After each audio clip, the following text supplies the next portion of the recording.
and welcome to my channel. Today I'm looking at loaf cakes. I'm going to start you off, wait for this, on the old-fashioned raspberry jam and coconut cake. Liz, take it away. So first things first guys, set your oven to gas mark 4. See that? Or smoke 4. And line a loaf tin, it's a £2 loaf tin, with some greaseproof paper. To make my jam and coconut cake, you need to put 200 grams of butter or margarine into a bowl and put in there with it an equal quantity, whoops, I'll keep banging everything, of caster sugar. So that's 200 grams of spread and 200 grams of caster sugar. We're going to do exactly what we would do with the Victoria sandwich recipe, but the cake is basically the same. So beat this until it is nice, light and fluffy. So as you can see, it has got substantially lighter. I'll just give you a comparison. So, oh good lord, this is what we started with and this is what we have now. So there is a fair comparison between the two. Okay, once we've got to this stage, it's time to add 2 teaspoons of vanilla extract. So, excuse me, a bit of a cold here. So I'll just pop 1 in first. Here we go, 1, because I'm not sure I've got 2 in here. Ooh, nearly threw it out the pan there. And, get there? Yeah, we will. 2. Okay, and then mix that in. Ooh.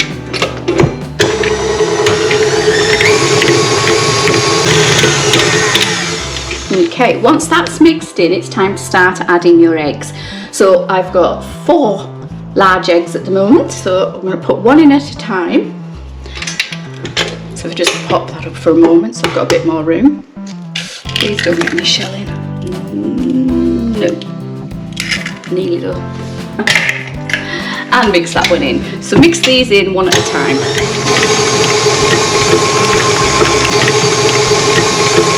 So I've added all my eggs, and as you can see, it's looking okay at the moment. So now we need to take our paddle off. Oops, get that off there, because we're going to add our last 2 ingredients, which are flour and baking powder. And as I always say, try not to add your flour in the mixer. So we'll take that off, move you over a little bit. We're going to sieve in 200 grams of self-raising flour, which I'm going to add half a teaspoon of baking powder to. So there's my half teaspoon. Grab my sieve, and we're going to sieve this into our cake mixture. There you go. So just gently. The finer the flour, the more light your cake will be, which is why we sieve it. After it's been in a container or a bag for a while, it does have a tendency to be compacted, which is why we're opening it up. Then taking a spatula or a metal spoon, whichever you want to use, we're going to fold it into our mixture here, our batter. So over it goes. And just do it slowly.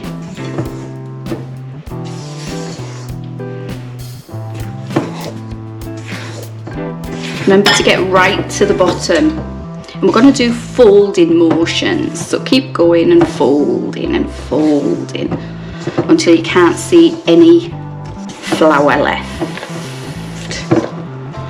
Cut through as well, occasionally, because sometimes what happens is the flour stays in the fold, and when you come to tip it out, you get a great big chunk of flour right in the middle, which we don't want. Okay, that looks good. So now I'm going to tip this into my prepared tin. Once you've spread it out and it's nice and even, pop it in an oven, gas mark 4 for 50 to 55 minutes. So in my bowl I've got 180 grams of seedless raspberry jam. Now you can use any jam that you want, or conserve, whatever you want. All I'm going to do now is heat it up slightly so it's a little bit more easy to spread before I put it on my cake. So I'll just go and warm it through in the microwave. Should take about 20 seconds. Okay, so that took about 30 seconds for the 180 grams, and I'm just giving it a good mix with my spoon to get rid of any sort of bits of jelly or anything in there that's left. You don't want any lumps in there. So that looks pretty smooth.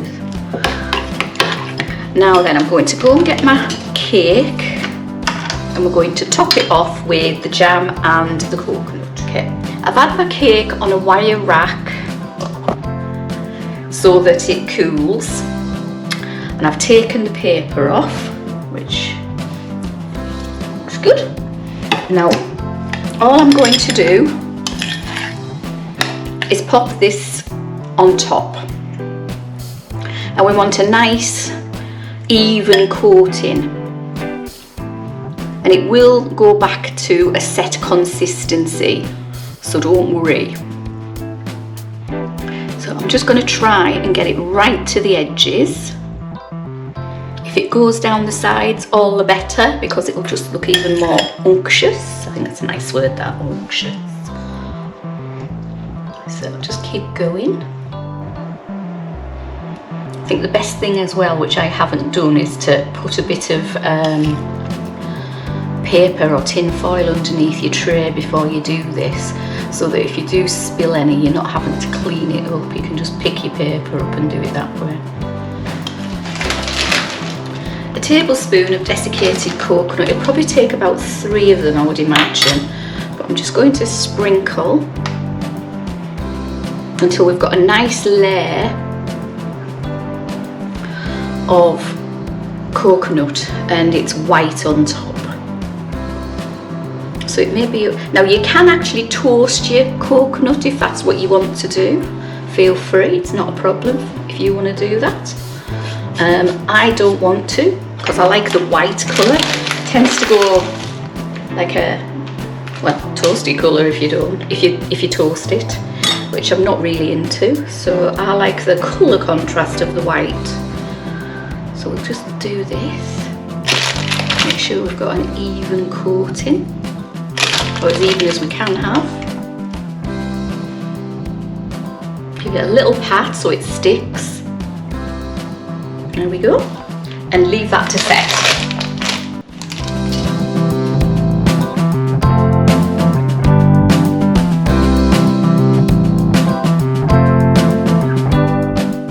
Thank you for watching my channel so far. If you like what I'm doing, please think about hitting the thumbs up button. It helps the algorithm to push it out to more people. Anyway, next up we've got apple, cinnamon and almond cake. Liz, take it away. Put your oven on to gas mark 3, and what we're going to do for my apple, cinnamon and almond cake is cream together 175 grams of spread with 150 grams of brown sugar. So we're just going to pop that in there now. That's light brown sugar. Gives it a lovely toffee taste, as well as making your cake a different colour to what you would normally have if you used light sugar. So cream it all together. So once your cake mixture is lovely, light and fluffy like this one is, it's time to start adding your eggs as usual. So we've got 3 eggs here. I'm going to tip 1 in at a time, hopefully. There's 1, and we'll come back to the others in a moment. So we're going to incorporate these 1 at a time.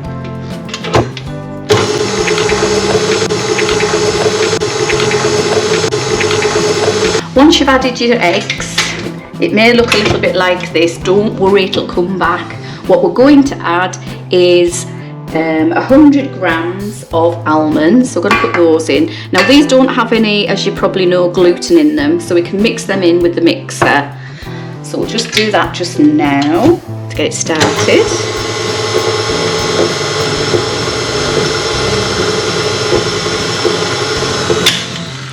And then we're going to take our paddle off and add our flour and give it a good whip. This is the time to do it. As I say, there's no gluten in there at the moment. Just almonds. Okay. What we're going to do now is sift in the flour. So into the flour, which I have here, I'm going to just pop that on there for a sec. Sift in 150 grams of self-raising flour, a teaspoon of ground cinnamon, a teaspoon of ground cinnamon and half a teaspoon of salt. So we're going to pop those in there. There we go. Okay. And then gently sieve it in. Okay.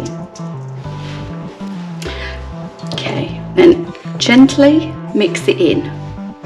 And while you're doing this, when it's just got so it's not all flour on the top, we need to add some apples.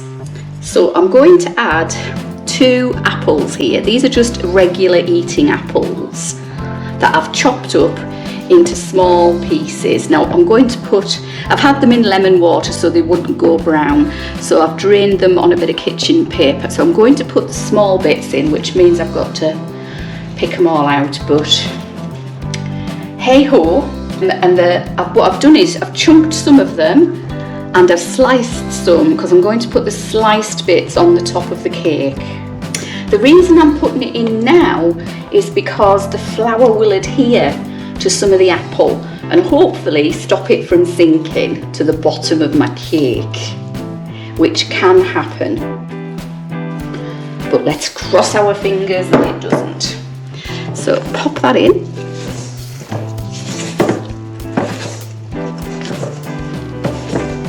And just keep mixing. Gently does it. We don't want to put too much into this, and we need to fold it as we go. There we go, it's getting there. As I said before with all my other cakes, if you go through the middle just to make sure that you've got rid of all the flour, and go right to the bottom so you can see the bottom. Right, we're going to put this into a loaf tin, which I've got prepared here. Okay. So I'm going to pour this mixture into my cake tin, my loaf tin. It's a £2 loaf tin. And hopefully this will all go in. There we go. Ooh, nearly missed. That was a near miss, everyone.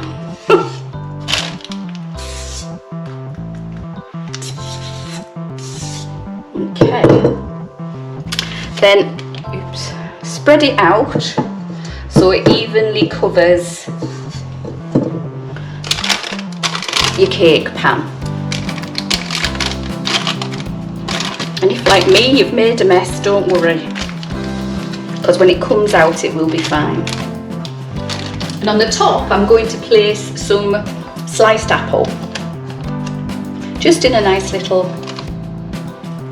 homage to the apple. Here we go, in a nice wee line.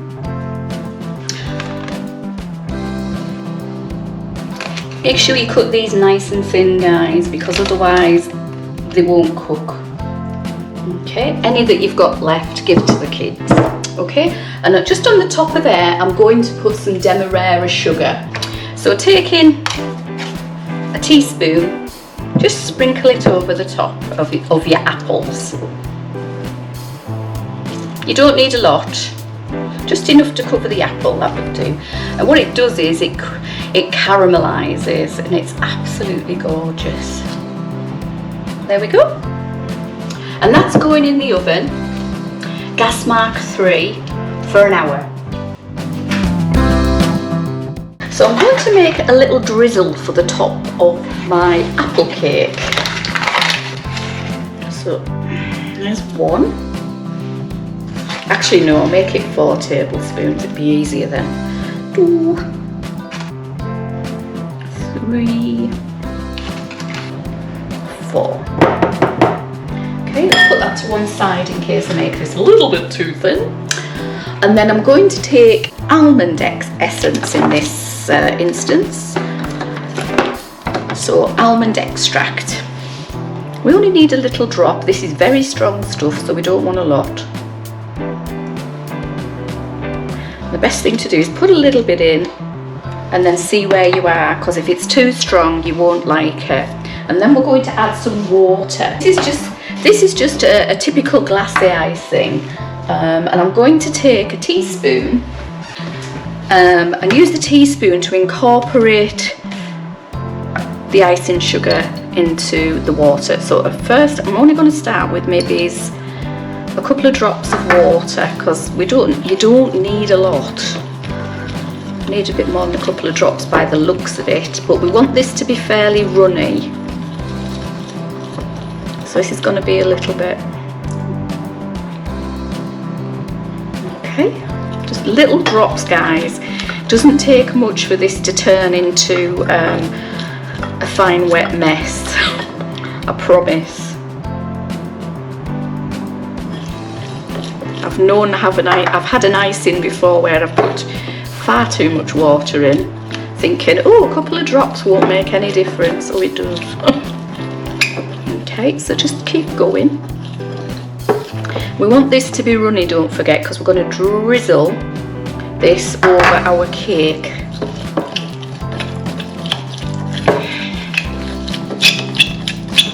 There we go. And we're not after a great big thick load of icing here, guys. We're just wanting just a drizzle. So I'm just going to grab a little bit of it, and you can taste the almond extract. That was more than enough for that.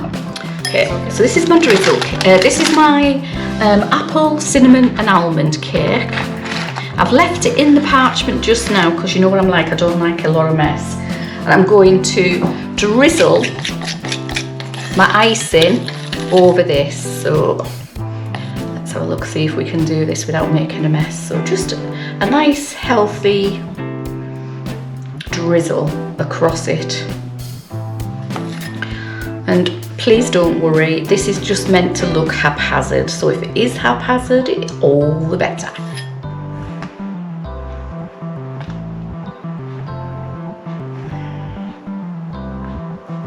So just take your spoon and do it from a high height and it'll work, which is why I've left the paper down, guys, because if you do, it's easier to clean up. I wouldn't want to do this without anything underneath, to be fair. And once you've gone one way, time to go the other.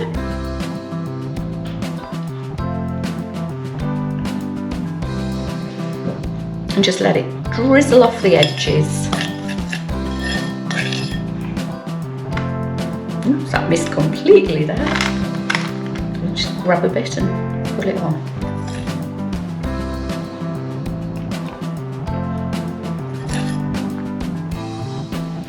There we go. It's to wash, and that's that done.